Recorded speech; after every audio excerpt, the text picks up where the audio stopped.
Hello दोस्तों, क्या हाल चाल। बढ़िया, गजब, धांसू। देखिए, आज मैं वीडियो लेकर आया था आप सभी के लिए, जिसमें हमने प्रोसेस कॉस्टिंग का इक्विवेलेंट प्रोडक्शन को पूरा कंप्लीटली डिस्कस कर लिया था। और अब जो मैं आपसे बातें करने वाला हूँ, वो बातें करने वाला हूँ पूरी तरीके से। जो हम बातें करने वाले हैं वो बात करने वाले हैं जॉइंट प्रोडक्ट और बाय प्रोडक्ट की। तो बात करने से पहले जो वीडियो मैंने बना रखी है वो इसके एक बार उसको हम देखते हैं। ये एक मशीन है और मशीन के अंदर ये जो है, ये पीली सरसों डाली जा रही है। क्या है? सरसों का दाना डाला जा रहा है, पीली सरसों। तो यानी कि जो हमारा रॉ मटेरियल है वो पीली सरसों है। बात के लोग ही नहीं हो गई क्या है बेटा जी? पीली सरसों है। अब आगे देखना क्या होता है। पीली सरसों को ये एक तरीके लाइक ग्राइंडर में डाला जा रहा है। देखिएगा, मशीन में डाला जा रहा है।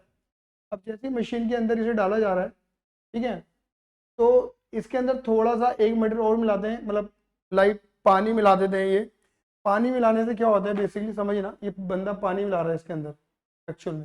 ठीक है, आपको दिखा दो, ये बंदा पानी मिला रहा है इसमें। ये पानी मिलाने से क्या होता है, क्योंकि दाना बड़ा पतला होता है तो भागता है इधर उधर, मतलब दाना। और कहते हैं तो पानी मिलाते हैं तो दाने आपस में एक दूसरे से चिपक जाते हैं।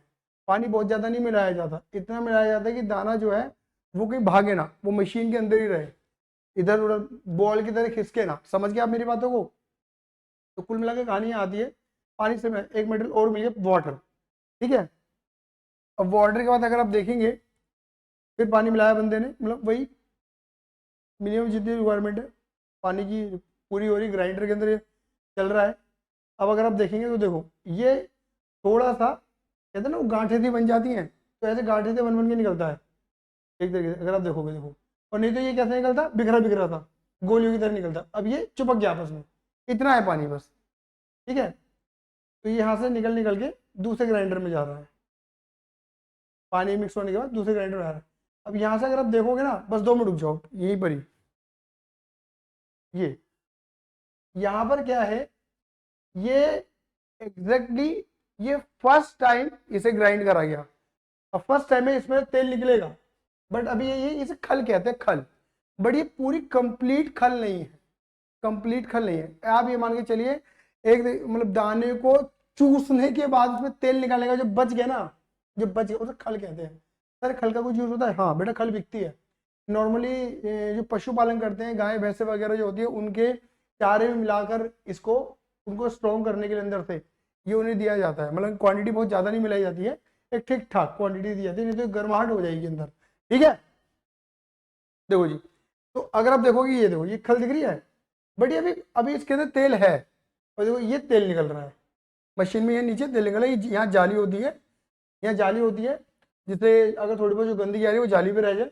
और बाकी जो ऑयल है, वो ऑयल बेसिकली नीचे इसके कनिस्तर होता है, उसके अंदर स्टोर कर दिया जाता है ऑयल। धीरे धीरे धीरे धीरे धीरे धीरे ऑयल आपको टपकता हुआ नजर आ रहा होगा। क्लियर है? फिर दोबारा डाला जाता है, फिर से निकाला जाता है। मतलब ये एक तरीके से 4-5 बार इस चीज को करते हैं कुल मिलाकर, जिससे क्या होता है, फिर निकलता है, फिर दोबारा डाल देते हो। ये देखो, देख रहे हो, ये दोबारा इसने डाल दिया इन चीजों को। ठीक है, मतलब जब तक प्रॉपर पूरा निकाल नहीं लेंगे माल, तब तक ये करते रहेंगे मामले को। ठीक है, चलता रहेगा ये सिलसिला। अब दिखा दो, ये देखो, ठीक है, तेल निकलता हुआ, तेल निकल रहा है।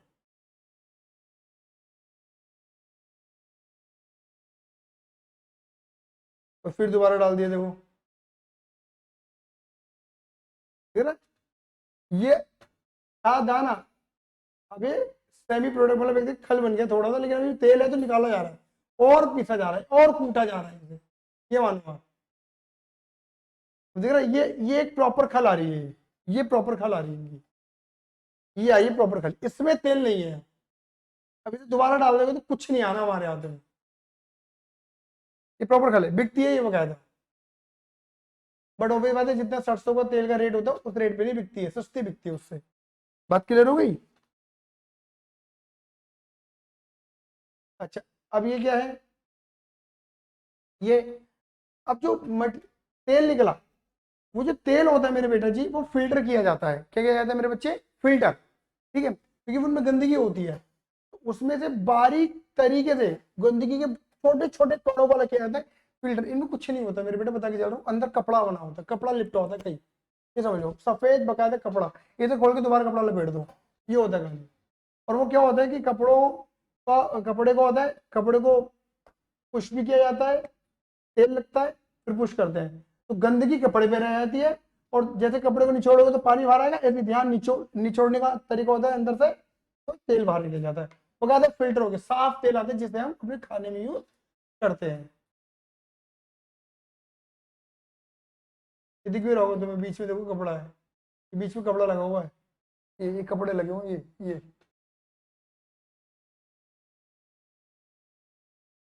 और देखो यहाँ से बिल्कुल प्रॉपर, ये देखो ये आ गया ऑयल, सारे नलों से ऑयल निकलता है, नल लगे हुए हैं।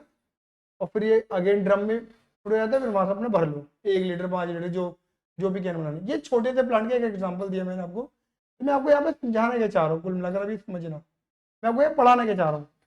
यहाँ पर कुल मिलाकर हमने, हमारा जो मेन रॉ मटेरियल था वो था, पानी की तो बात ही नहीं कर रहे हैं, मेन था सरसों, पीली सरसों। बट पीली सरसों से क्या हमें सरसों का तेल ही मिला? नहीं, हमें पीली सरसों के साथ खल भी मिली। तो यहाँ से हमारा कॉन्सेप्ट पैदा होता है which is called joint product और बाय प्रोडक्ट। इसका एग्जाम्पल पैदा होता है मेरे बेटे जी, जॉइंट प्रोडक्ट और बाय प्रोडक्ट।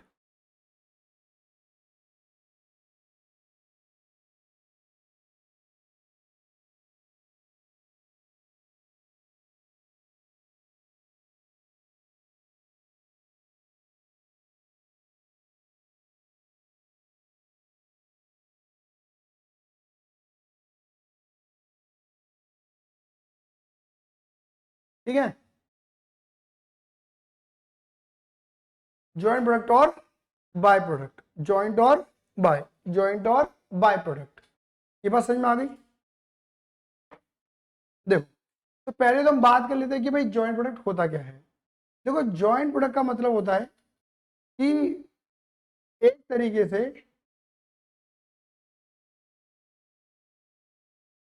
यहाँ पे लिख लेते हैं,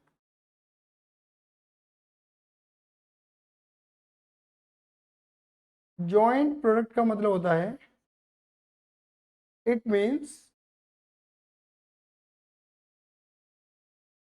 those product, it means those product, it means those product which are produced simultaneously and having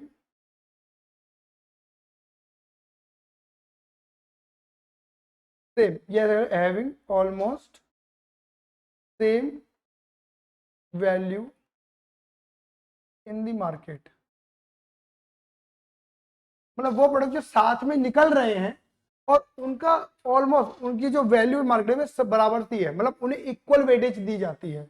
बात क्लियर होगी नहीं हो गई? मतलब ऐसा नहीं कि एक राजा भोज और एक गंगू तेली, नहीं, ऐसा नहीं है हिसाब। अब जैसे मान के चलिए कोई प्रोसेस है, मतलब ये कोई मशीनरी वर्क है, ये कॉमन प्रोसेस कहते हैं इसे, क्या कहते हैं बेटे जी? इसे कहते हैं कॉमन प्रोसेस।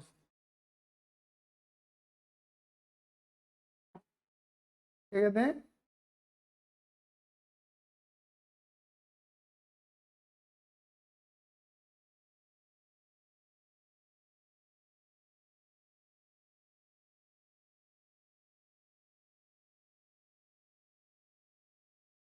इसे हम कहते हैं कॉमन प्रोसेस। ठीक है, अब कॉमन प्रोसेस का मतलब क्या हुआ, इधर समझना। कॉमन प्रोसेस कहते हैं इसे। अब कॉमन प्रोसेस करने से हमें मान लो, हमें मान लो प्रोडक्ट मिलते हैं, जैसे कि पेट्रोल,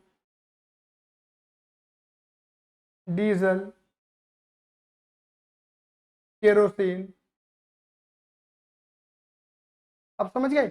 अब क्या है, ये एक साथ निकल रहे प्रोडक्ट, क्लियर ही है, पेट्रोल डीजल केरोसिन, क्लियर है, सेम प्रोसेस करने से बात क्लियर हो गई नहीं हो गई? तो ये इनकी वैल्यू भी ऑलमोस्ट सेम है, मार्केट में इक्वल वेटेज तवज्जो दी जाती है, पेट्रोल की भी, डीजल की भी, केरोसिन की तवज्जो है, ये मान के चलो इंपॉर्टेंस है, दामाद बनाया जाता है इन्हें मार्केट में। तो इनको हम बोलते हैं जॉइंट प्रोडक्ट, ये जॉइंट प्रोडक्ट है। क्या है ये? जॉइंट प्रोडक्ट है। क्लियर है। और जिस पॉइंट पर देखो ये यहां पर जहां से ये टूटे इसे बोलते हैं split point, separation point. Split हो रहे हैं, अलग हो रहे हैं, सेपरेशन पॉइंट, जहां से ये अलग हुए। क्लियर ही नहीं है। और ये जो प्रोसेस करने में, ये कॉमन प्रोसेस के अंदर क्या आएगी, कॉमन कॉस्ट आएगी।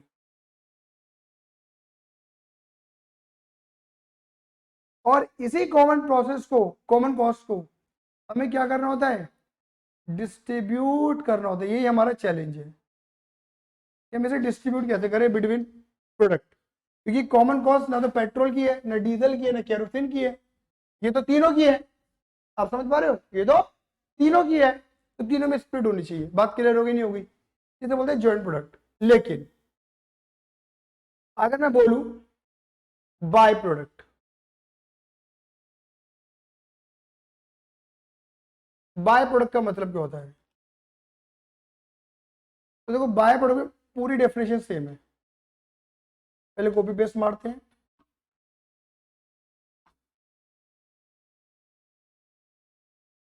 It means those products which are produced simultaneously, but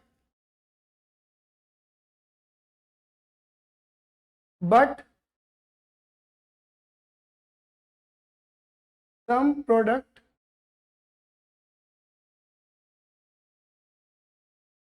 having low value and some have high value, बनते साथ में है, बट किस, एक राजा भोज है गंगू तेली। अब एग्जांपल दिया, इसका तो मैंने एग्जांपल ही दिया है आपको, किसका, ये कॉमन प्रोसेस है मान लो,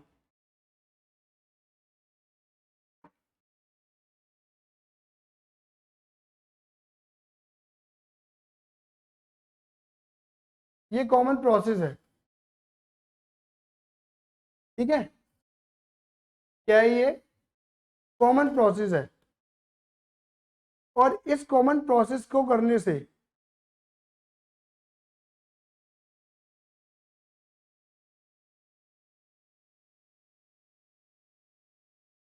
दो प्रोडक्ट निकले हमारे बाहर। मान लो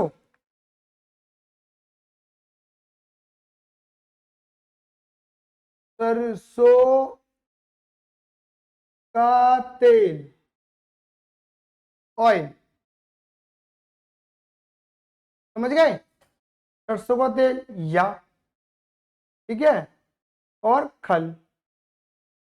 लेकिन क्या है, खल है सस्ता, लो वैल्यू, ये है महंगा, कई गुना महंगा होता है ये, हाई वैल्यू। क्यों कहलाते हैं हमारे बाय प्रोडक्ट। तब ये कहलाएगा हमारा मेन प्रोडक्ट, और ये कहलाएगा हमारा बाय प्रोडक्ट। मतलब क्या है कि ये निकालेंगे, बाय प्रोडक्ट का मीनिंग ऐसा कहते हैं कि ये निकालेंगे तो निकलेगा ही निकलेगा, ये निकालेंगे तो निकलेगा ही निकलेगा, ठीक है। बट इसमें हम ऐसा नहीं कहते ये निकालेंगे तो निकलेगा ही निकलेगा, नहीं, हम निकाल ही तीनों रहे हैं, ये जॉइंट है। हम पेट्रोल नहीं बना रहे, हम पेट्रोल डीजल केरोसिन तीनों बना रहे हैं। आप समझ पा रहे हो बोलने के तरीका मेरा, देख रहे हो, नहीं, ये तीनों ही मेन है, ये तीनों जॉइंट है, हम तीनों की मैन्युफैक्चरिंग करते हैं, धंधा तीनों से चलता है।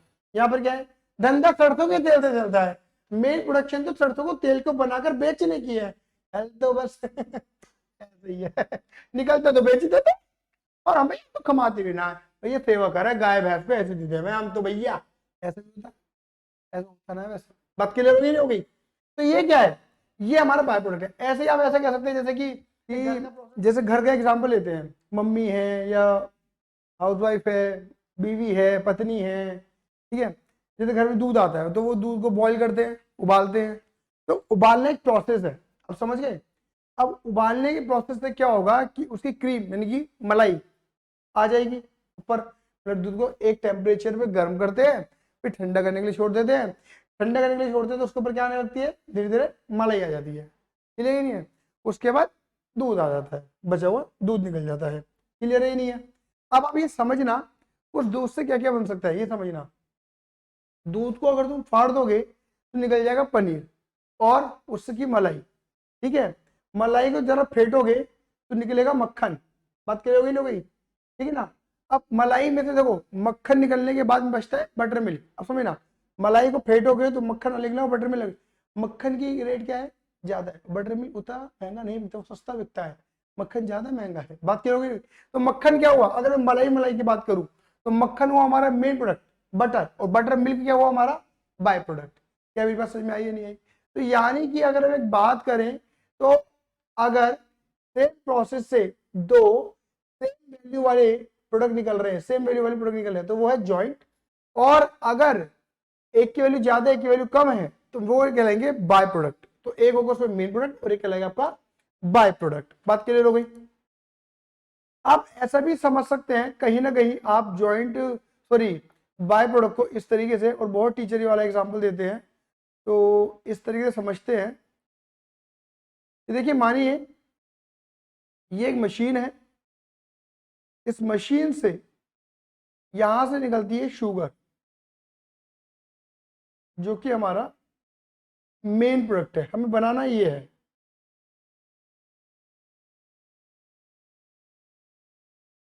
ठीक है, और यहां यहां डाला जाता है हमारा रॉ मटेरियल। ये हमारा रॉ मटेरियल है। अब जो रॉ मटेरियल है वो क्या है हमारा, एक तरीके से ये हमारा रॉ मटेरियल है। ठीक है, यहां डालते हैं शुगर केन, गन्ना। बात क्या हो गई? यहां से मान लो दो प्रोडक्ट बाहर आते हैं, सपोज मान लो एक और दो। क्लियर है? एक आता है आपका बेगासिस,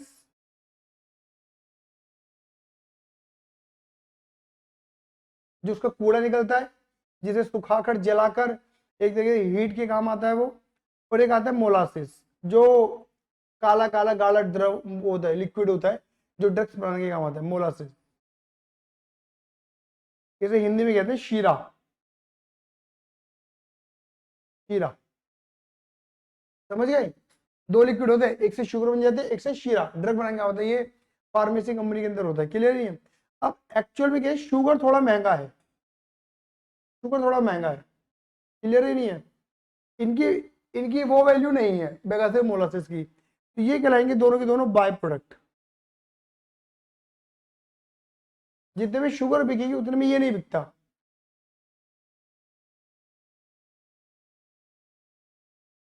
अच्छा मान लो अगर मोलासिस का भी रेट अच्छा हो जाए, है ना, फर्दर प्रोसेस अच्छा रेट हो जाए, और शुगर का तो है ही अच्छा रेट, तो ये दोनों कहलाएंगे मेन प्रोडक्ट।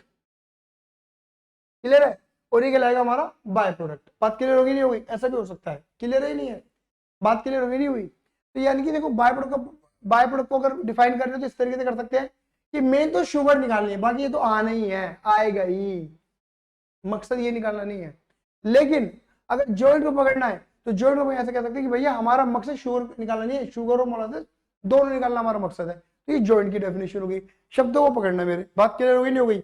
यहाँ पे जो सारा खेल है ना, कोई बहुत बड़ा खेल नहीं है, सिर्फ सिंपल प्रोसेस अकाउंटिंग की सारे आपके अकाउंट प्रिपेयर होते हैं।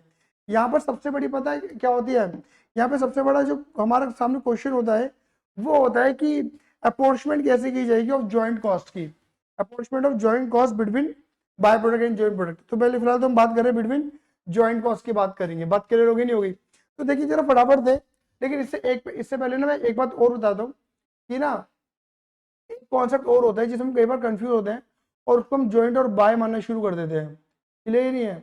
वो होता है बेटा हमारा क्या, कोऑपरेट। कोऑपरेट मतलब same company, same company same product with different features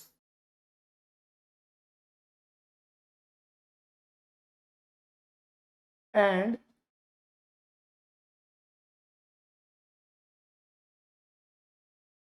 separate processing. मतलब पता क्या है, इनका प्रोसेस अलग है, ठीक है ना, प्रोडक्ट सेम है, फीचर्स अलग अलग हैं, फीचर्स अलग अलग है और प्रोडक्ट सेम है। और क्या है, सेपरेट प्रोसेसिंग, प्रोसेसिंग बिल्कुल सेपरेट होती है। जैसे कि अगर मैं बात करूँ ना, कि मान लो कंपनी है मारुति सुजुकी, वैसे मारुति सुजुकी के नाम से, हालांकि अब तो सुजुकी लिखा हुआ आता है, सुजुकी, मैं लिख दे दो फिर भी जिससे आपको समझ में आ जाएगा। मारुति, मारुति सुजुकी है, उसके दो अलग अलग प्रोसेस है, ये है उसका प्रोसेस ए और ये उसका प्रोसेस बी, उसका प्रोसेस ए और ये उसका प्रोसेस बी। प्रोसेस ए,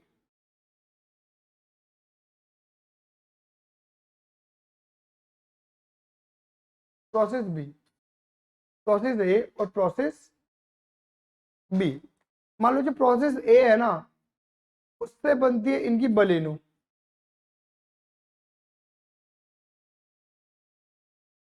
और ग्रैंड विटारा। ये ब्रीज विटारा तो इनकी नहीं है, ब्रीजल बोलो, समझ गए। अभी देखा जाए तो बलेनो और ब्रीजा दोनों सेम प्रोडक्ट है तो गाड़ी ही, प्रोडक्ट तो सेम है, फीचर्स अलग अलग है, डिजाइन अलग अलग है, प्रोसेसिंग दोनों की अलग अलग चलेगी, इसकी टीम अलग काम है, इसकी टीम अलग काम है, क्लियर ही नहीं है। प्रोसेसिंग सेपरेट है लेकिन बन दोनों साथ में रही है, बन साथ में रही है।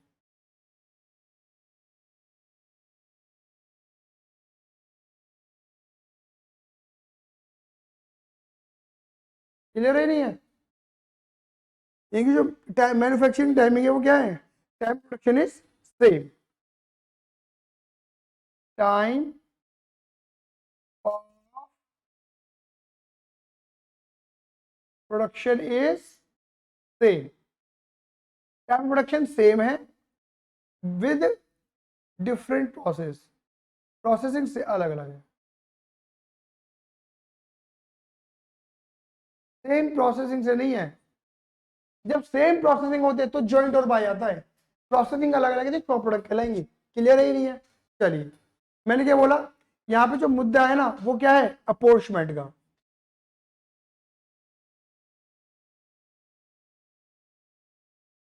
अपोर्चमेंट of joint cost between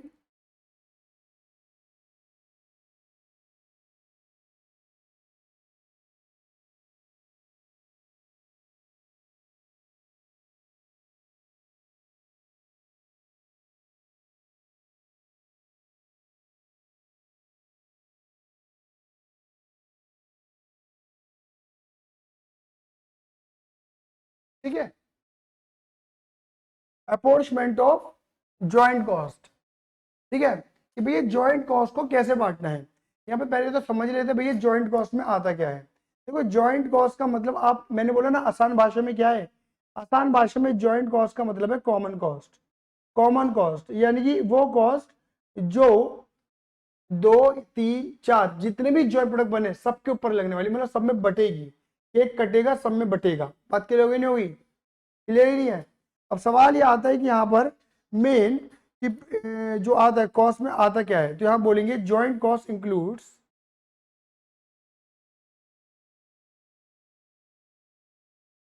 joint cost includes, joint cost के अंदर क्या क्या इंक्लूड आता है, क्लियर ही नहीं है। जॉइंट कॉस्ट का मतलब प्रोसेसिंग कॉस्ट, क्लियर ही नहीं है।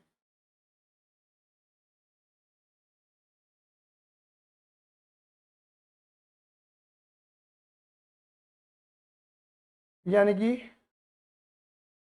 मटेरियल,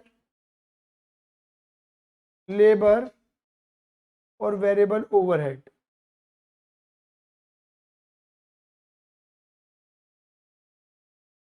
ये बांटने का है, हमें इनका डिस्ट्रीब्यूशन करना।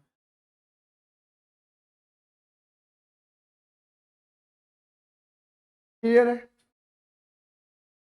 हैशटैग क्या लिखेंगे यहाँ पर, हैशटैग क्या, fix cost will not be considered in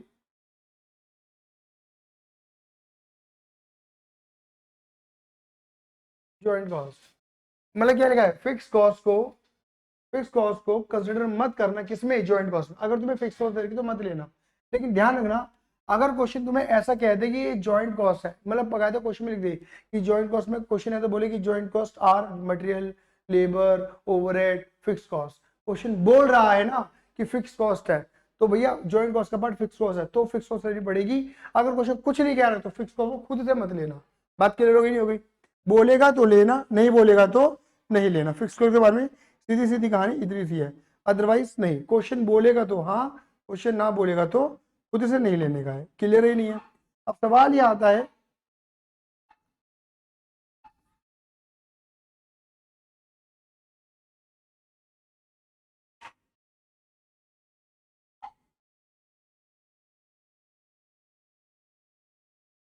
method of apportionment of joint cost. कौन कौन से मेथड होते हैं इसको बांटने की? हालांकि क्वेश्चन आपको डिफाइन कर देगा। क्लियर है? कौन कौन से मेथड होते हैं कॉस्ट को बांटने के? Number one, number one,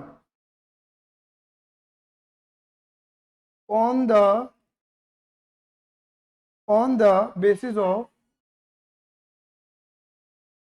physical unit. कितनी यूनिट्स आपने बनाई है, दैट मीन्स आउटपुट, कितना माल आपने निकाला है। नंबर टू है ऑन द बेसिस ऑफ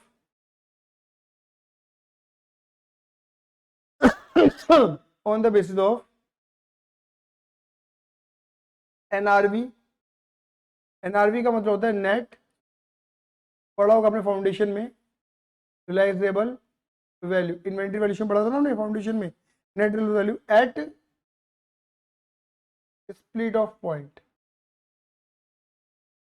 जहां पर माल अलग हो रहा है ना, उस टाइप की एनआरवी। फिर आते हैं नंबर तीसरा method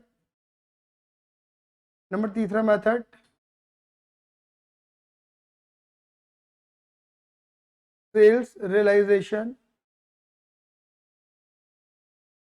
sales realisation at split off point, मतलब स्प्लिट पॉइंट पर माल कितने का बिक जाएगा, वो एनआरवी नहीं। देखो एनआरवी का मतलब यहाँ अलग है और बिकने वाली वैल्यू अलग है। एनआरवी का मतलब बताऊंगा यहाँ पर मैं आपको, वो क्या था फॉर्मूला बताऊंगा। सेल रियलाइजेशन का तो बेटा मीनिंग ये है कि अगर स्प्लिट ऑफ पॉइंट पर माल बिक रहा है, मतलब एक तरीके से इस वाले पॉइंट पर ही अगर माल बिक रहा है तो कितने का बिकेगा, इस वाले पॉइंट पर सेल वैल्यू कितनी है, वो स्प्लिट ऑफ पॉइंट की सेल है। बात करो गई। और एक ऐसा होता है कि सेल्स रियलाइजेशन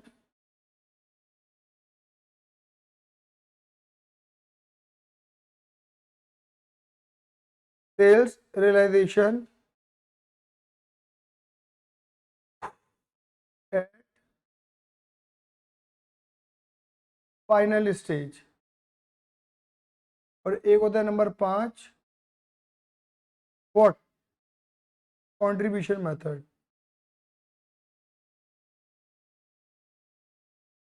कंट्रीब्यूशन मेथड, इसे आप टोटल मेथड भी कहते हो। बात क्लियर हो गई? ये तीन मेथड है हमारे पास जॉइंट कॉस्ट को बांटने के। पहला है फिजिकल यूनिट, कितनी यूनिट आपने बनाई है। फिर है एनआरवी, इसकी भी चर्चा करूंगा, मैं बात नहीं कर रहा हूँ। एक है sales realisation, speed of point time, speed of point time पर कितने का बिकेगा। और एक होता है फाइनल स्टेज। देखो फाइनल स्टेज का मतलब पता है क्या होता है, कि मान लीजिए कि यहाँ पे जो प्रोडक्ट बना है, यहाँ पे जो प्रोडक्ट बना है, जो स्पीड ऑफ पॉइंट के बाद अगर यहाँ पर सेलिंग वैल्यू अलग है और प्रोसेसिंग के बाद अलग आती है सेलिंग वैल्यू। हो सकता है किसी किसी प्रोडक्ट में फर्दर प्रोसेसिंग की रिक्वायरमेंट हो, तो यहाँ पे सेल वैल्यू और यहाँ की सेल वैल्यू, यहाँ पे जो है स्पीड ऑफ पॉइंट पर जो सेल वैल्यू है वो अलग है। और इसे बोलते हैं यहाँ पे फाइनल स्टेज, कि फाइनली सामान बन गया फर्दर प्रोसेसिंग के बाद, तो वहां पर सेल वैल्यू अलग है। तो जो भी सेल वैल्यू होगी वहां पर, वो वाली स्टेज। और एक होता है आपका कॉन्ट्रीब्यूशन मेथड, मतलब कॉन्ट्रीब्यूशन के बेस पर कर लो काम को। क्लियर ही नहीं है? इसमें फिक्स कॉस्ट और वेरिएबल कॉस्ट दोनों अलग अलग बेस पे बांटी जाती हैं इसमें कंट्रीब्यूशन मेथड के अंदर। क्लियर है ये नहीं है? अब देखो पहले हम बात करते हैं यहाँ पर किसकी, यहाँ पर हम बात करते हैं एनआरवी की, ठीक है ना। Just talk about NRV, hashtag NRV, ठीक है, हैशटैग एनआरवी।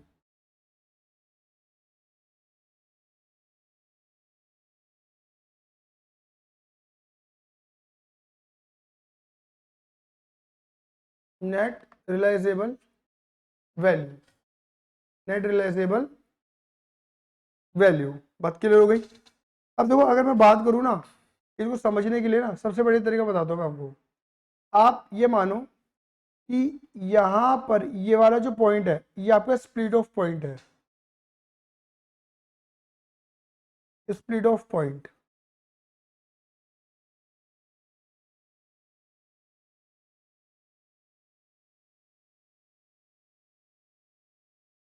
ये आपका स्प्लिट ऑफ पॉइंट है। मेरी बात समझ में आ गई नहीं आ गई?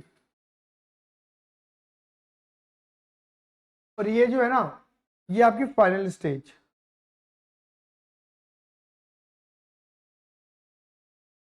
मतलब मान लीजिए प्रोडक्ट यहाँ सेल होता है,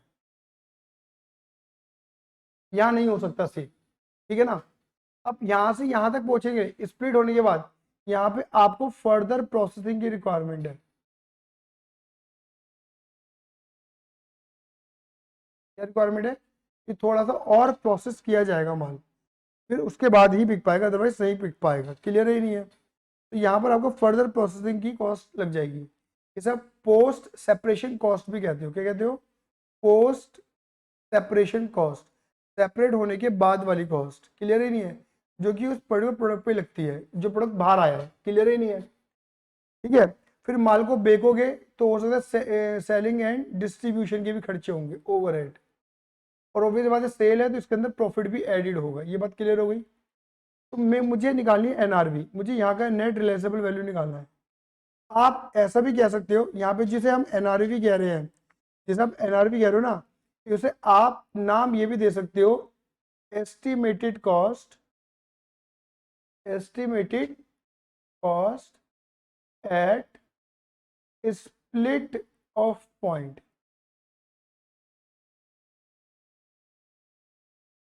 estimated cost at split off point, split off point पे लगने वाली कॉस्ट। क्लियर है? ठीक है। तो देखो यहाँ पे स्टेटमेंट क्या बनेगी, calculation, calculation of net realisable value. Net realisable value आप कैसे निकालोगे बताइए फटाफट। पर्टिकुलर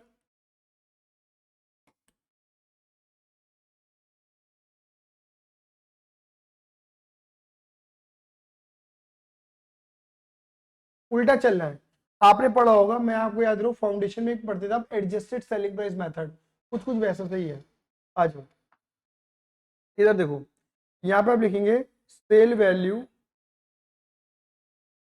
एट फाइनल स्टेज, उसमें से तीन चीजें माइनस कर दो, माइनस सेलिंग एंड डिस्ट्रीब्यूशन के एक्सपेंस यानी कि वो ओवरहेड, माइनस कर दो जो उसके अंदर प्रॉफिट है वो भी हटा दो, क्योंकि एक तरीके से एस्टिमेटेड कॉस्ट निकल रही है, कॉस्ट निकालनी है तो प्रॉफिट को हटाना पड़ेगा, क्योंकि सेलिंग के अंदर सेल वैल्यू के अंदर प्रॉफिट इंक्लूडेड होता है, हटाओ तभी तो आपकी एस्टिमेटेड कॉस्ट निकल कर आएगी।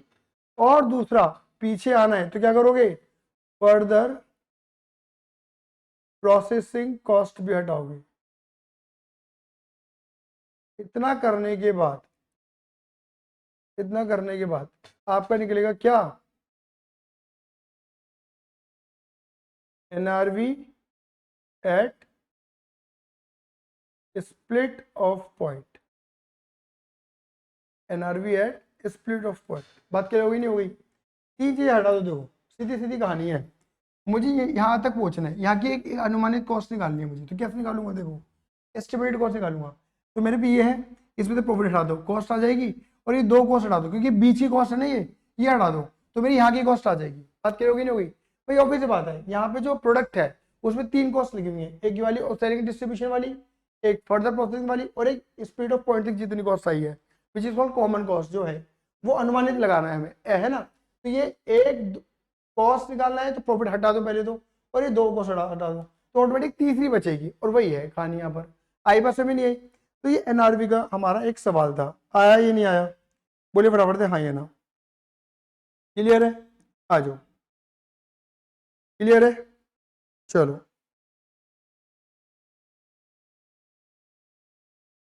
आगे बढ़ते हैं। अब देखिए यहाँ पर हम जो बात करेंगे ना, एक एग्जाम्पल बनाते हैं, और फिर उस एग्जाम्पल के साथ हम क्या करते हैं, कहानी को आगे लेके चलेंगे, ठीक है।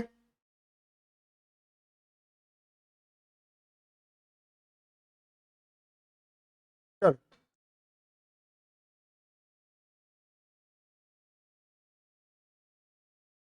चलो, उस एग्जाम्पल के अंदर हम क्या करेंगे, सारी चीज़ों को सेट कर लेंगे, सारे मेथड हमारे सेट आउट हो जाएंगे, बात क्लियर हो गई। आ जाओ, देखो मैंने ऑलरेडी अपनी कॉपी के अंदर आपके एग्जाम्पल लिखे हुए हैं, मैं वहीं से ही आपको बता रहा हूँ। चलो देखिए,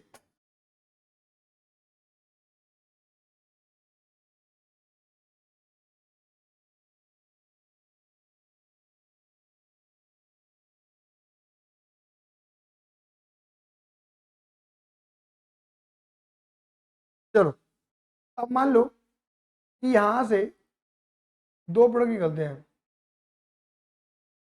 प्रोडक्ट ए और प्रोडक्ट बी।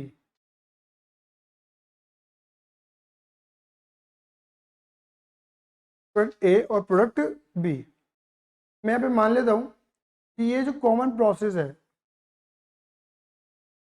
इस कॉमन प्रोसेस को करने में आपको जो कॉमन कॉस्ट आ रही है, which is called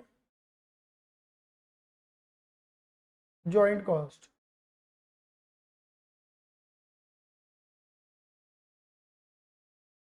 which is called joint cost. Clear ही नहीं है।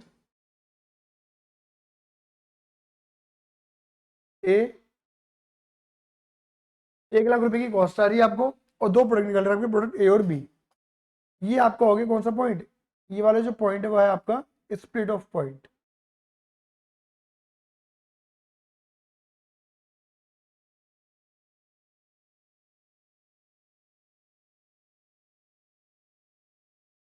अब इन्होंने क्या कर रखा है, स्प्लिट ऑफ पॉइंट पे आपको दे रखा है सेलिंग प्राइस, ठीक है। ए कितने का बिकता है, बी कितने का बिकता है, मान लो ए बिकता है 10 का और बी बिकता है 15 का। अच्छा कितनी क्वांटिटी निकली है, ए निकाला है हमने 6000 की क्वांटिटी, और बी निकाला है हमने 4000 की क्वांटिटी। ये बात क्लियर हो गई, ये ए और बी की क्वांटिटी हमें पता लग गई। और जब यहाँ से हम क्या करेंगे, फर्दर प्रोसेस करेंगे,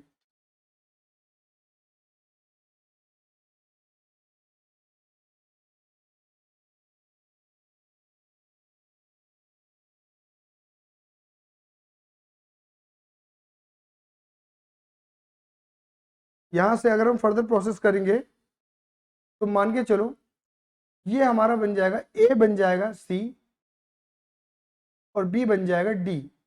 बात क्लियर हो गई, मतलब फर्दर प्रोसेस का इनका रूप चेंज हो जाएगा, ऐसा मान के चलो। ये बात क्लियर हो गई। और यहाँ पर जब सी और डी बिकेंगे तो फर्दर प्रोसेसिंग के बाद इनका जो रेट है वो अलग आएगा, सेलिंग प्राइस। ये फाइनल स्टेज का सेलिंग प्राइस है। देखो ये सेलिंग प्राइस है एट स्प्लिट ऑफ पॉइंट, वो सेलिंग प्राइस है एट फाइनल स्टेज। मेरी बात क्लियर हो गई, ठीक है। तो ये तुम्हारा 25 रुपया और ये तुम्हारा 17 रुपया, लेकिन ऑब्वियस बात है इसके अंदर भी प्रॉफिट इंक्लूडेड है, अगर हम एनआरवी निकालनी पड़ गई तो, और इसके अंदर भी प्रॉफिट इंक्लूडेड है। बात क्लियर हो गई नहीं हो गई, यहाँ पर 5 रुपये का प्रॉफिट है पर यूनिट में, यहाँ पर है 1 रुपये का। और सेलिंग एंड डिस्ट्रीब्यूशन मतलब सेल करने में यहाँ लगते हैं 5 रुपये, और यहाँ सेलिंग एंड डिस्ट्रीब्यूशन करने में लगते हैं 1 रुपया। ये बात क्लियर हो गई। यहाँ पर जो पोस्ट सेपरेशन जो कॉस्ट लग रही है, मतलब फर्दर प्रोसेसिंग कॉस्ट जिसे हम कहते हैं, वो यहाँ लग रही है 10,000 रुपये, और यहाँ लग रही है 15,000 रुपये। बात क्लियर हो गई। अब कह रहे हैं कि जो जॉइंट कॉस्ट है, जो जॉइंट कॉस्ट कितनी तरीके हमने 1,00,000 रुपये, इसे जरा बांट के दिखा दो इस 1,00,000। बात क्लियर हो गई। इस 1,00,000 को बांट के दिखा दो। तो यहाँ पर हमें क्या हम करते हैं, एक टेबल बनाते हैं।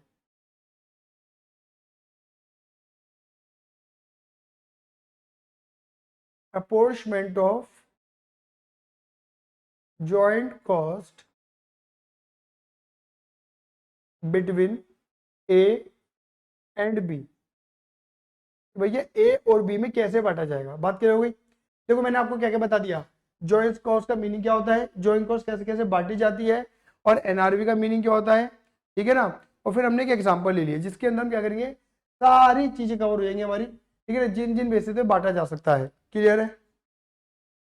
हमें पता है कि हमारी जो जॉइंट कॉस्ट है वो कितनी है, 1,00,000 रुपये है, और इसे हमें बांटना है दो प्रोडक्ट में। तो मैं यहाँ लिखता हूँ पहले प्रोडक्ट ए, ये मेरा प्रोडक्ट ए है, ये मेरा प्रोडक्ट बी है। ये बात क्लियर हो गई। यहाँ पे लिखेंगे on the basis of physical unit, physical unit यानी कि आउटपुट के बेस पर। भैया आउटपुट कितना निकाला है, भैया ए का निकला है 6 और बी का निकला है 4। ऐसा ही है स्प्लिट ऑफ पॉइंट पर। हाँ ए का निकला है 6 4। तो जरा बांटना, अगर मैं इसके बेस पर बांटूंगा तो ये तुम्हारा बनेगा रेशियो, पता है कितना, ये रेशियो बनेगा तुम्हारा, अगर तुम 6,000 और 4,000 का रेशियो बनाओगे तो तुम्हारा रेशियो बनेगा 2 3 6 3:2 के रेशियो में। और इस रेशियो में अगर तुम कॉस्ट को बांटोगे तो 1,00,000 को बांट दो 3 और 2 के रेशियो में, तो तुम्हारा बटेगा ये 60 और ये बटेगा तुम्हारा कितना 40। तो तुम्हारी ज्वाइंट कॉस्ट थी कितनी, 1,00,000 थी। ये बात समझ में आ गई। और रेशियो क्या लगाया तुमने, 3:2 का रेशियो लगाया। क्या मेरी बात समझ में आई नहीं आई, देख लो। फिजिकल यूनिट के बेस पर इसका रेशियो बनाया 3 और 2, और 1,00,000 को 3 और 2 में बांट दिया। बांटना तो आता है ना, 1,00,000 मल्टीप्लाई 3/5, 1,00,000 मल्टीप्लाई 2/5। बांटना तो बहुत आसान है, पार्टनरशिप के अंदर सीखा होगा आपने, on the base of physical unit. फिर यहाँ पे आता है किस बेस पे, on the base of NRV, on the basis of NRV, NRV के बेस पर। क्लियर ही नहीं है। अब एक काम करते हैं, यहाँ निकाल लेते हैं एनआरवी, एनआरवी क्लियर ही नहीं है। तो बताओ ए और यहाँ निकाल लेते हैं बी इज इक्वल टू,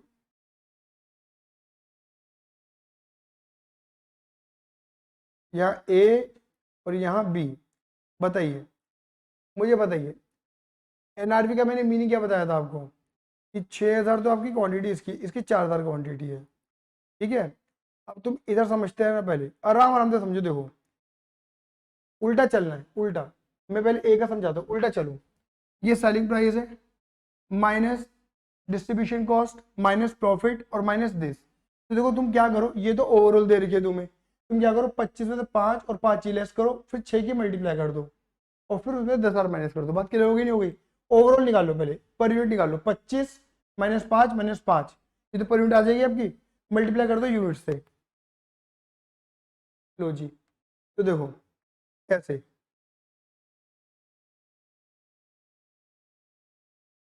बड़ा ब्रैकेट यहाँ लगाओ और यहाँ लगाओ मल्टीप्लाई छोटा ब्रैकेट, 25 -5 -5 ओवरऑल -10, ब्रैकेट क्लोज। ठीक है, यहाँ देखो 17 -1 1 और 1 2 15 गए, इंटू 4 से मल्टीप्लाई कर दो, फिर -15 कर देना। आप मेरी इक्वेशन समझ पा रहे हैं, 15 -1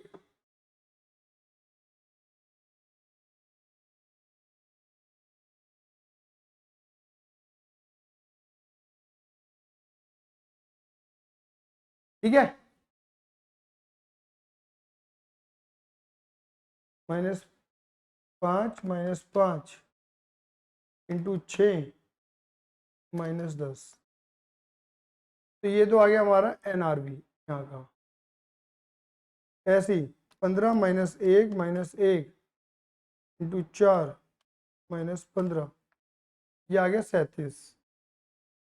समझ गए, ये एनआरवी आ गई। ये ए का है और ये बी का है, 80 और 37 लिख दो यहाँ पर।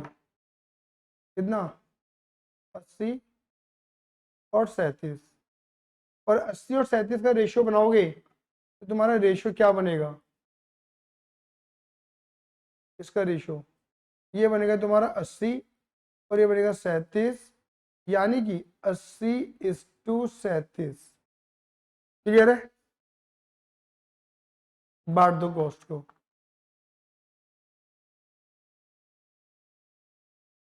क्लियर है? 80 + 37, अब यार आता है 80/127, 37/127, मतलब 80/127, 37/127।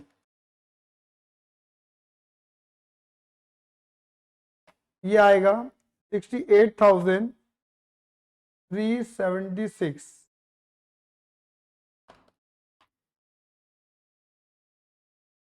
31,624। ये आ गया तुम्हारा एनआरवी के बेस पर। अब ले लेते क्या, on the basis of realization at on the basis of sales realization at split point।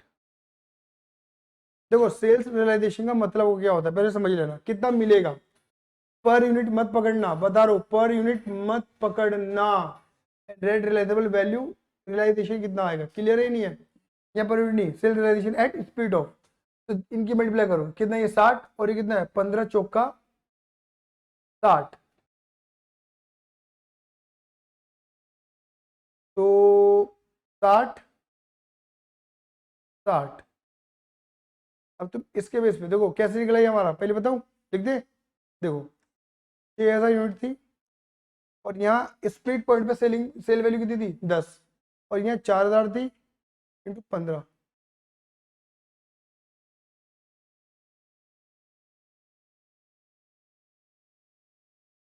ये कितना आएगा तुम्हारा 1:1, 60 का बनाओगे तुम, क्लियर ही नहीं है, 1:1। तो अगर तुम इस बेस में कॉस्ट को बांटोगे 1 लाख को, तो कैसे बांटोगे 1:1 में,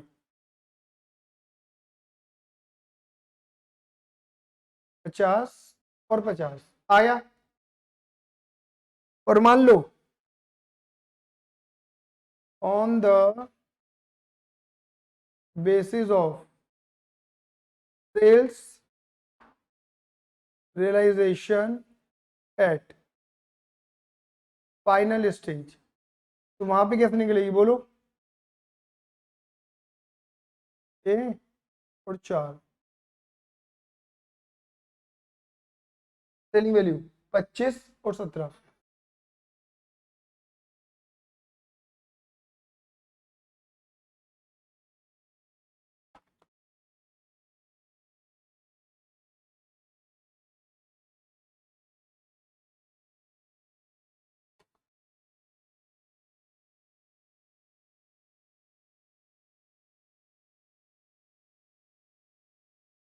रेशियो बनाओ इसका 150 और 68, छोटा और भी हो सकता है लेकिन मैं कर नहीं रहा, बांटो 1 लाख को, 150 और 68, 218।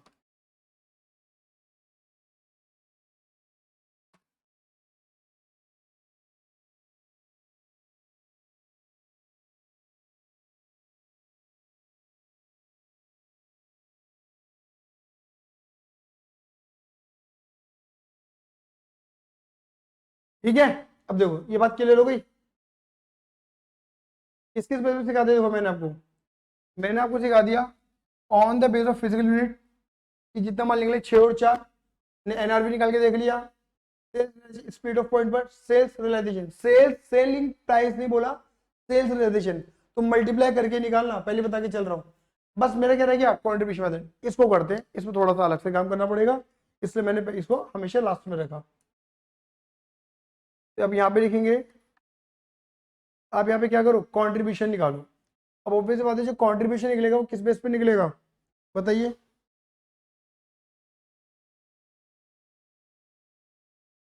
जो कंट्रीब्यूशन आएगा वो किस बेस पर आएगा,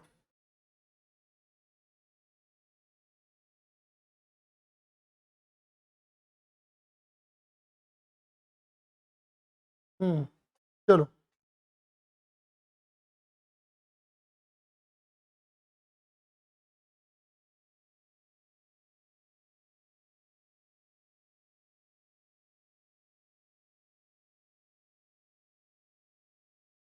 इससे थोड़ा सा बनाते हैं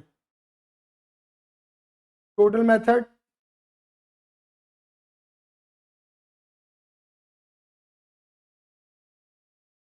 ये हम इसे कहते हैं कंट्रीब्यूशन मेथड।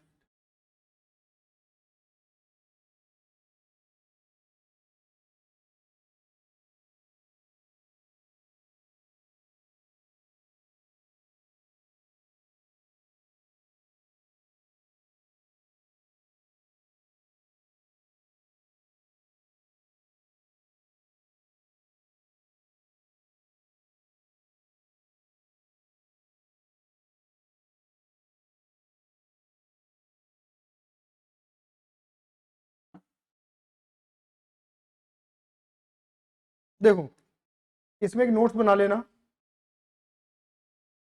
जैसे मैंने यहाँ पे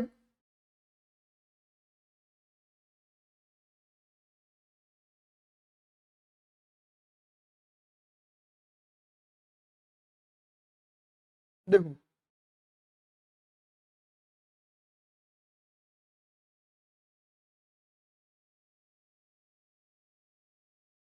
यहाँ पर हमारा जो कॉमन प्रोसेस था, इससे हमारी जो कॉस्ट आई थी, मान लो वो 1 लाख जो थी वो वेरिएबल कॉस्ट थी, बट हमारी फिक्स कॉस्ट भी दे रखी है, हमें फिक्स कॉस्ट भी बांटने के लिए बोला गया है। तो याद रखना यहाँ पे जो कॉस्ट बढ़ेगी आपकी फिक्स्ड और वेरिएबल,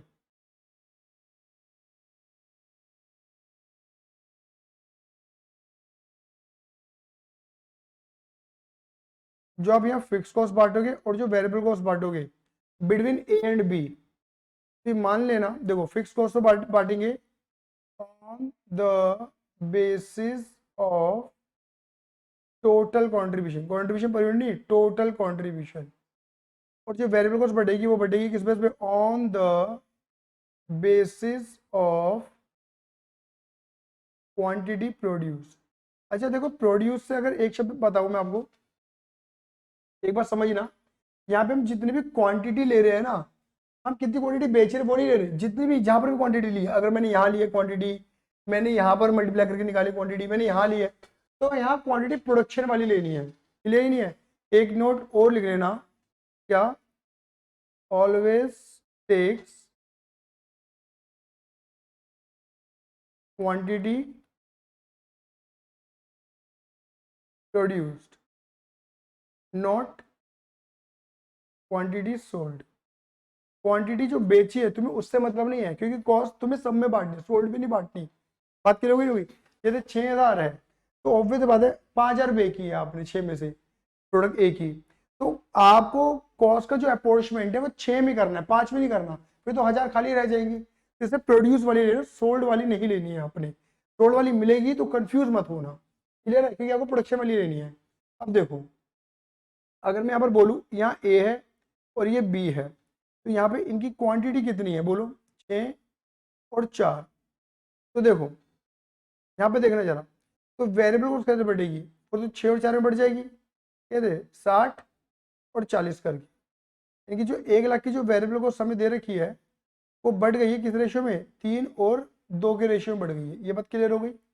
अच्छा यहाँ निकाल दो सेल, यहाँ जो सेल ली गई है वो स्प्लिट ऑफ पॉइंट की ली गई है, कौन सी ली गई है, स्प्लिट ऑफ पॉइंट की सेल है। स्प्लिट ऑफ पॉइंट की सेल कितनी है यहाँ 10, तो कितना हो जाएगा तुम्हारा, नहीं स्प्लिट ऑफ पॉइंट की सेल कितनी मानी हमने 10, 60 आ गया ना।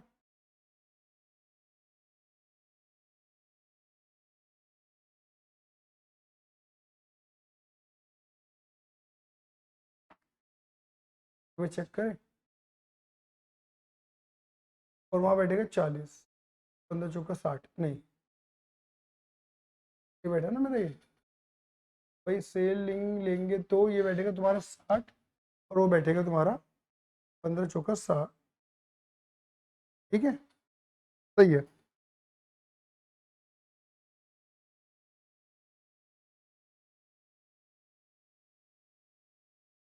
मुझे लग रहा है कि मैंने ना वो कुछ उल्टा कर दिया है। अच्छा हाँ, यहाँ पे यहाँ पे जो है ना फिगर चेंज करो। मैंने जो एग्जाम्पल अपनी कॉपी में बना रखा है ना उसमें एक उल्टा कर दिया है। सेलिंग प्राइस जो है बेटा कॉपी से मैंने बना रखी समय से देख रहा हूँ। सेलिंग प्राइस यहाँ 15 है और यहाँ है 10। तो ये तुम्हारा बैठेगा 6 और 4 के अकॉर्डिंग। यहाँ प्रोडक्ट ए वही 6 लिए हैं और प्रोडक्ट बी का मैंने वही 4 लिया है। तो देखो यहाँ पर बैठेगा तुम्हारा 15 छिक्का 90 इसकी और इसकी मल्टीप्लाई करी और यहाँ बैठेगा 40। तो कॉन्ट्रीब्यूशन कितना आएगा? कॉन्ट्रीब्यूशन आएगा सेल माइनस वेरिएबल कॉस्ट। तो ये आ गया तुम्हारा 30। तो ये आ गया तुम्हारा नील 0। तो अगर फिक्स कॉस्ट को बांटा जाएगा तो वो बांटा जाएगा on the basis of contribution. तो ये क्या आ जाएगा, पूरा पूरा इधर चला जाएगा फिक्स कॉस्ट। और फिक्स कॉस्ट है कितनी 50, या कुछ नहीं जाएगा। बात क्लियर होगी नहीं हो गई? आया या नहीं आया? क्लियर है? और अगर यहाँ भी आता तो रेशियो बन के बढ़ जाता फिक्स कॉस्ट। क्लियर है? तो फिक्स कॉस्ट को बांटो कॉन्ट्रीब्यूशन पे और वेरिएबल को बांटो क्वांटिटी, प्रोड्यूस क्वांटिटी के बेस पर। क्लियर ही नहीं है? यहाँ पे जो याद रखना, यहाँ पे जो हमने कॉन्ट्रीब्यूशन निकाला वो किस पॉइंट में निकाला है? स्प्लिट ऑफ पॉइंट में निकाला है। किस पॉइंट में निकाला है? स्प्लिट ऑफ पॉइंट पर निकाला है। ये लगता भी तब है जब फिक्स कॉस्ट को और वेरिएबल कॉस्ट को दोनों को अलग अलग बांटना होता है, तब लगता है। ये बात क्लियर होगी नहीं होगी? अच्छा मैं एक बात और बता देता हूँ, ये वाला मेथड कब अप्लाई होता है ये समझना। ठीक है ना? ये वाले जो दो मेथड है, कौन सा? Sales realisation at split off point या sales realisation at final stage.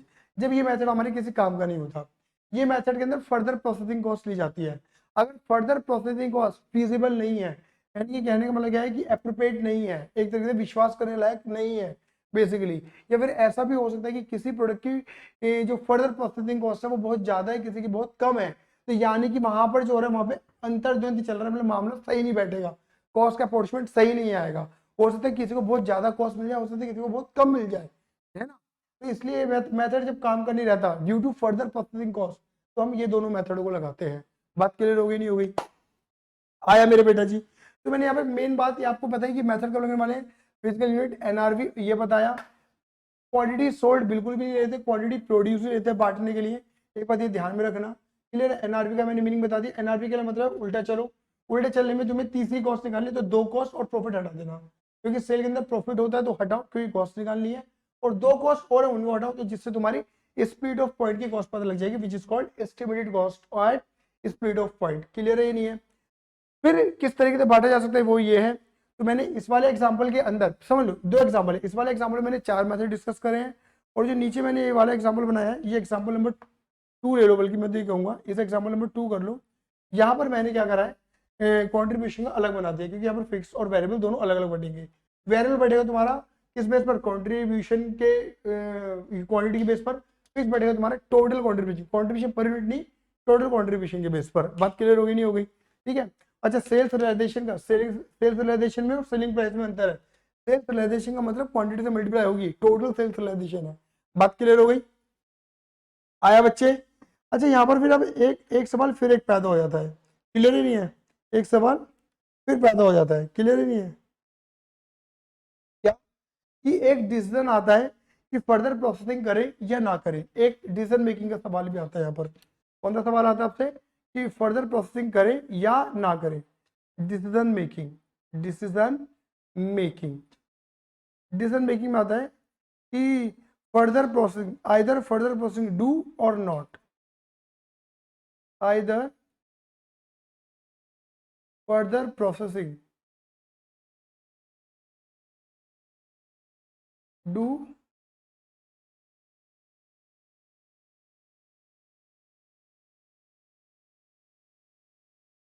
और नॉट। देखो आपको एक बात मैंने पहले के लिए कर रखी थी, जब मैंने आपको मार्जिनल कॉस्टिंग पढ़ाई थी, मैंने बोला था कि बेटा देखिए कोई भी डिसीजन होगा ना, अगर फायदे का सौदा है तो पकड़ लो और नहीं है तो छोड़ दो। सीधी सीधी कहानी है। यहाँ पर आपको ये वाली कहानी देखनी है। क्या? देखो इसको समझने का सबसे बड़ी तरीका क्या है, ये देखो सबसे बड़ा तरीका।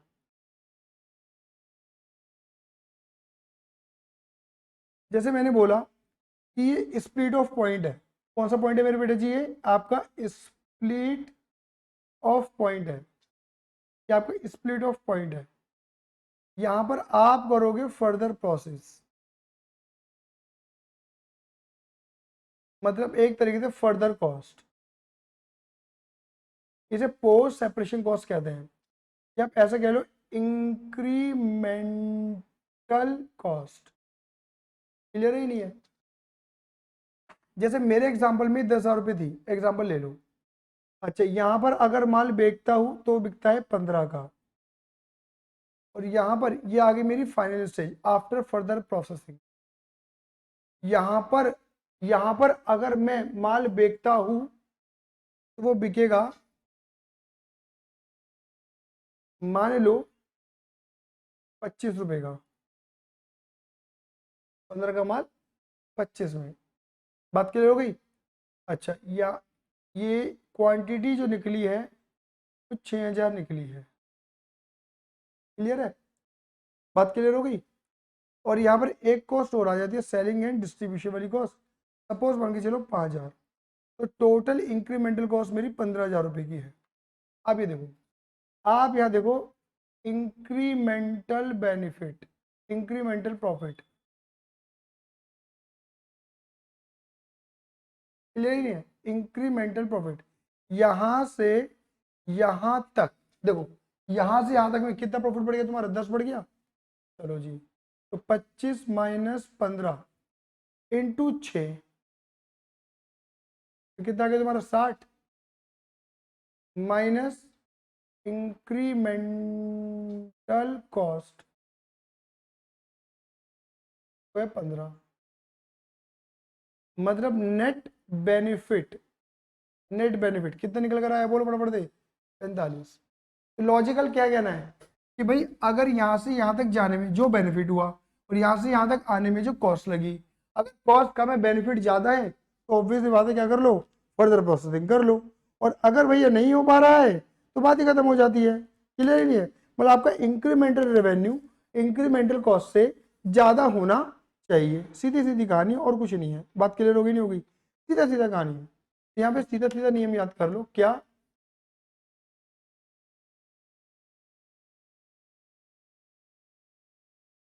इंक्रीमेंटल रेवेन्यू निकालो, वो ज्यादा होना चाहिए किससे?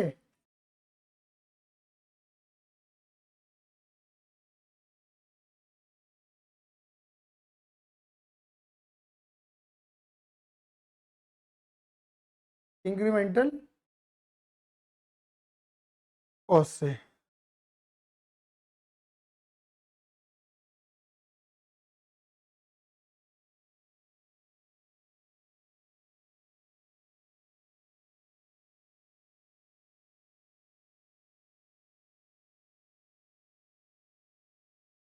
यार ये ना जब हैंग होता है ना अपने को बड़ा दुख होता है।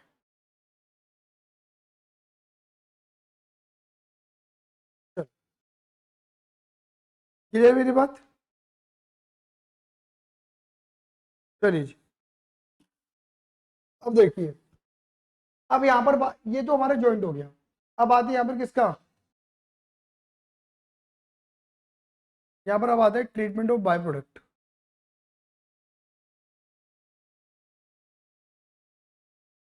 Treatment of by product. देखो बाय प्रोडक्ट क्या है कि मेन प्रोडक्ट के अलावा है। इसमें ना सिर्फ दो ही चीजें होंगी, या तो बाय प्रोडक्ट के द्वारा जितना पैसा आपने कमाया, बहुत आसान है, उसे सीधा इनकम आना और कॉस्टिंग पीएल में डाल दो, अपनी पीएल में क्रिएट कर दो। या फिर आप ऐसा भी कर सकते हो कि बाय प्रोडक्ट को बेचने से क्या हो रहा है, आपके पास पैसा आ रहा है, तो आप ऐसा कह सकते हो कि बाय प्रोडक्ट को बेचने से जो पैसा आ रहा है वो हमारे मेन प्रोडक्ट की कॉस्ट को कम कर रहा है, यानी कि आप उसे मेन प्रोडक्ट की कॉस्ट भी एडजस्ट कर सकते हो। तो यानी कि हम क्या कर सकते हैं? Sale value is too low.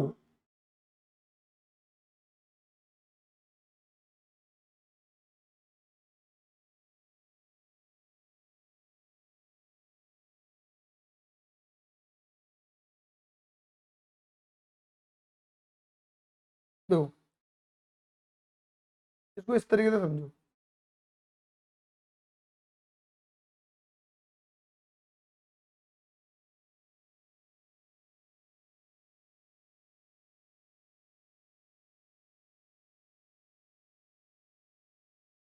If sale value of by product is too low, बहुत कम है। If sale value of by product is considerable, मतलब नॉट लो, कम नहीं है। तो देखो इसमें तो देखो सीधी सीधी कहानी है, अगर सेल वैल्यू कम नहीं है तो ट्रीटेड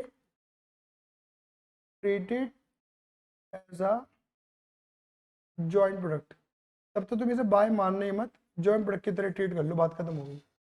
और अगर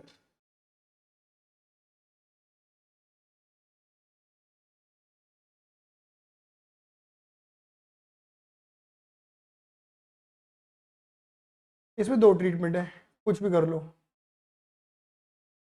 credited in costing PNL, income मान के पीएनएल में क्रेडिट कर दो, या credited in process account of main product, main product के अकाउंट में क्या कर दो, क्रेडिट कर दो as cost recovery of main product.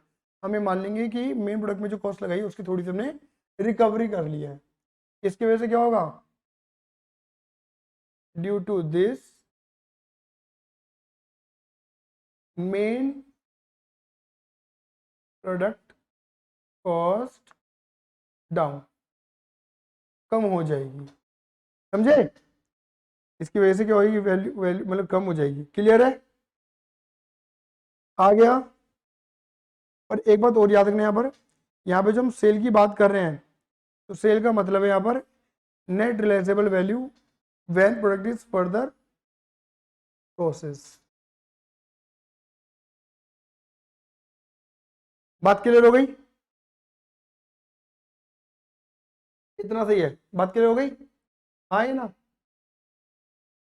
यहाँ पे ट्रीटमेंट क्या होगा, अगर वो भैया वो सेल वैल्यू ठीक ठाक है तो जॉइंट प्रोडक्ट की तरह ट्रीट करो, और बहुत कम है तो या तो भैया अपनी मेन प्रोडक्ट की कॉस्ट कम कर लो, उसमें रिकवरी मान लो, या फिर अपनी इनकम मान के सीधा पीएल में क्रेडिट कर दो, बस बाय में और कुछ नहीं है। क्लियर है, और ये था बस, ठीक है। तो ये बेटा कुल मिलाकर हमारा कॉन्सेप्ट है जॉइंट और बाय प्रोडक्ट का। अगर आपको लगता है कि मुझे इसके क्वेश्चन करवाने चाहिए फ्रॉम आईसीआई मॉड्यूल तो प्लीज मुझे बताइए मेरे टेलीग्राम चैनल पर।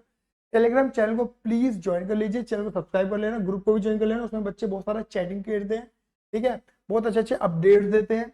और चैनल बेटा यूट्यूब चैनल को सब्सक्राइब कर लेना, बेल आइकन दबा देना, और 400 का माइलस्टोन पूरा करना है, फिर एक और चार्ट आने वाला है आप सभी के लिए। क्लियर ही नहीं है, एक मैं चार्ट लाइव कर चुका आप सभी के लिए, अगर जिसको नहीं मिला है कृपया करके 9953247951 पर मुझसे कांटेक्ट करें, 9953247951 पर कांटेक्ट करें। क्लियर ही नहीं है, आज का धन्यवाद, लव यू, जय हिंद, जय भारत।